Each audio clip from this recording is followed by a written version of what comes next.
Airport पे आते जाते हुए कुछ ऐसे मामला हुए जिससे मतलब ये था कि एक तासुर मिल रहा था कि यार कोई ज्यादा मतलब मोतबर है या कोई छोटा है। तो उस पर मैंने एक बात की थी, वो बात थोड़ी सी तफसील में हो गई। अच्छा, उस वक्त तक मुझे नहीं पता था कि इनका ताल्लुक भी सिक्योरिटी फोर्सेस से और नाजिर सर्विस होंगे।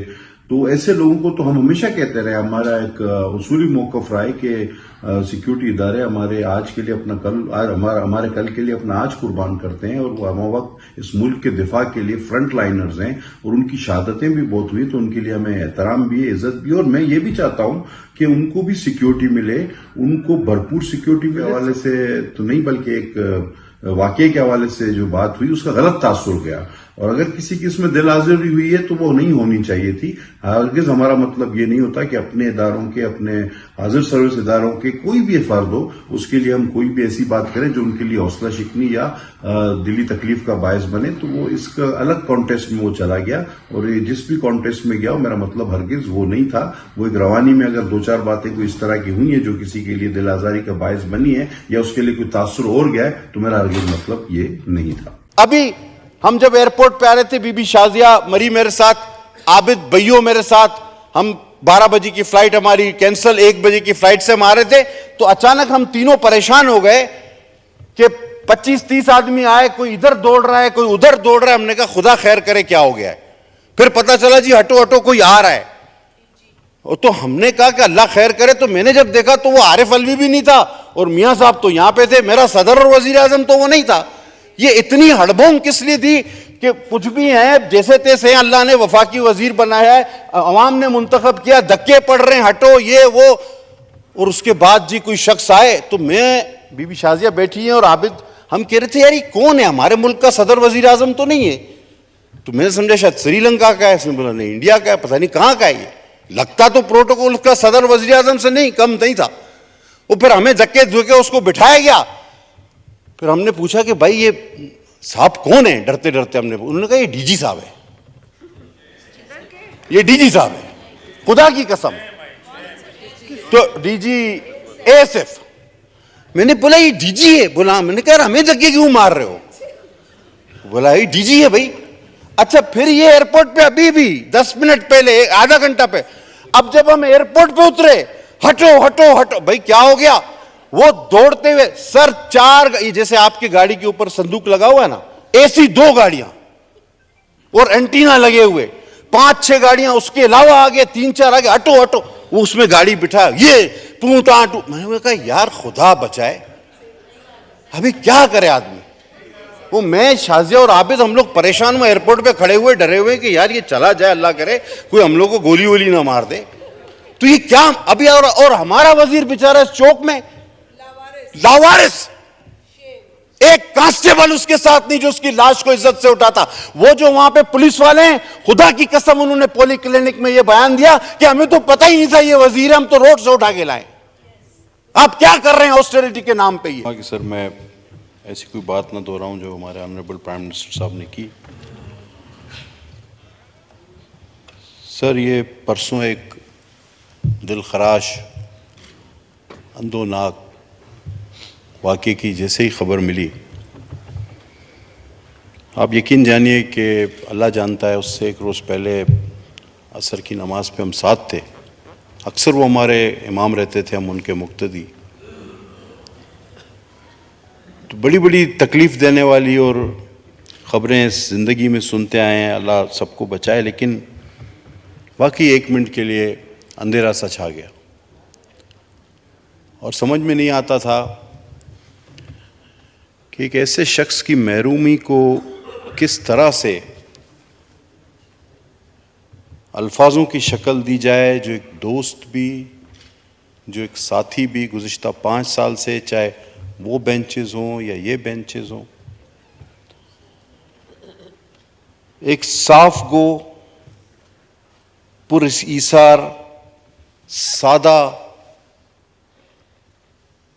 और बहादुर साथी। बहुत कम लोग ऐसे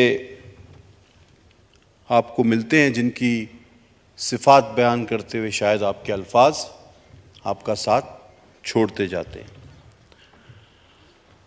तकाजा तो ये है कि सबसे पहले हम उनके लवाहिकीन अहल खाना से ताज़ियत का इज़हार करें और फिर उस जय्यद आलिम से महरूम होने पर उनकी जमात को भी हम अपनी हमदर्दी का एहसास दिलाएं कि जी मुफ्ती साहब सिर्फ आपका असासा, आपका कीमती सरमाया नहीं बल्कि हम सब के कीमती सरमाया थे। मुफ्ती साहब से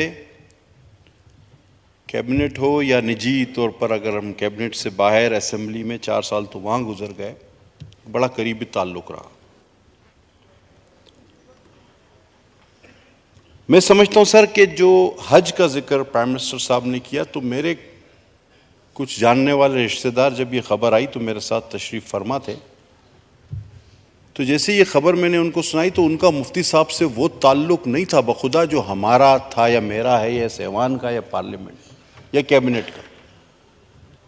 तो वहाँ बैठे मेरे एक जानने वाले शख्स ने उस तरह का इज़हार किया कि जिस तरह के उनका कोई सगा भाई या दोस्त। उसने कहा यार इन्होंने तो हमारी खुद खिदमत की पिछले साल हज पे, वो आम आदमियों के दरमियान बतौर वजीर नहीं बल्कि खिदमतगार उस हज में घूमते रहे, हर एक की मिजाज पुरसी, कोई ज़रूरत कोई तकलीफ वो खुद मालूम करते रहे, वो आम हाजियों में गुले मिले रहे, और जो लोग बड़ा महंगा और वीआईपी हज करते हैं उन पर वो पाकिस्तानियों का आम हज जो है वो ज्यादा बेहतर साबित करके दिखाया।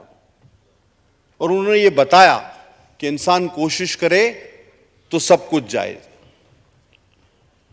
बात की प्राइम मिनिस्टर साहब ने, मैं नहीं कहना चाहता था लेकिन चूंकि हमारे लीडर ऑफ हाउस हैं उन्होंने उस बात की अभी जिक्र किया कि मुफ्ती साहब बड़े सादा इंसान थे और साफ गो भी थे, और किसी हद तक मैं अपनी जाती तौर पे कहूंगा हमारी भी हिमायत थी उनको। सर बात ये थी कि मुफ्ती साहब, जब असल बात की तरफ मैं आना चाहूंगा कि सर हमने कोशिश की, वाकई इस वक्त पाकिस्तान में महंगाई है और किस लिए क्यों है सब जानते हैं, हम फायर फाइटिंग कर रहे हैं और करते रहेंगे, उसका जिक्र ऑनरेबल प्राइम मिनिस्टर ने भी किया। लेकिन सर मैं कभी भी इस हक में नहीं रहता, ठीक है मैं अपने आप को सिंगल आउट कर रहा हूं, कि अगर आप उसकी 2011 की लैंड क्रूजर लेके आप उसको 13 सीसी जो गाड़ी दे रहे हैं, वो जो चिपक गई उसके साथ, वो गाड़ी तो ये जो पाकिस्तान मेड गाड़ियां हैं इनका तो बलून भी नहीं खुलता, और इसको तो साइकिल टक्कर मारे तो ये उलट जाती है।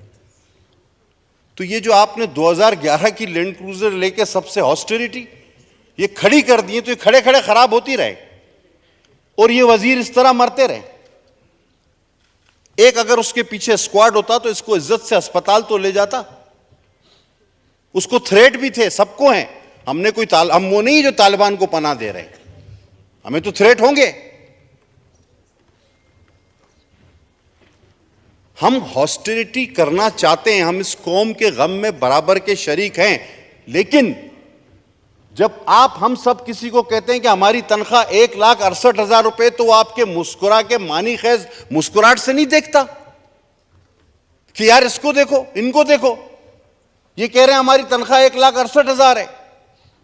इस हाउस में मौजूद मेंबरान और वजीरों के अलावा बहुत सारे ऐसे लोग हैं स्पीकर साहब जिनकी तनख्वाह हमसे ज्यादा है, तो मुफ्ती क्यों ना कहता कि जी गुजारा नहीं होता, और आप 1,68,000 क्लर्क का गुजारा नहीं होता, ग्रेड 2 ऑफिसर का गुजारा नहीं होता, आप कहते हैं मिनिस्टर को 1,68,000 में गुजारा करो, गाड़ी भी दे दो, स्क्वाड भी दे दो, जी हॉस्टिलिटी। अब मुफ्ती साहब की तरह के पास मेरी तरह कोई लैंड क्रूजर 2020 की या मर्सिडीज तो नहीं खड़ी थी कि आपकी 2011 की वो लैंड क्रूजर वापस करके दूसरे दिन 2022 की लैंड क्रूजर में या 500 ACL मर्सिडीज में आ जाते कि जनाब आपने गाड़ी ले ली, मैं ये ऑस्टेरिटी कर रहा हूं ना, 2011 की लैंड क्रूजर वापस, मैं मर्सिडीज या लैंड क्रूजर में या रेंज रोवर में आ गया। तो उन्होंने ठीक कहा, और ये सोचने का मकाम है हमारे लिए कि हम जिस चीज को ऑस्टेरिटी कह रहे हैं वो कहीं हॉस्टेरिटी से हटकर कुछ और तो नहीं बन रही।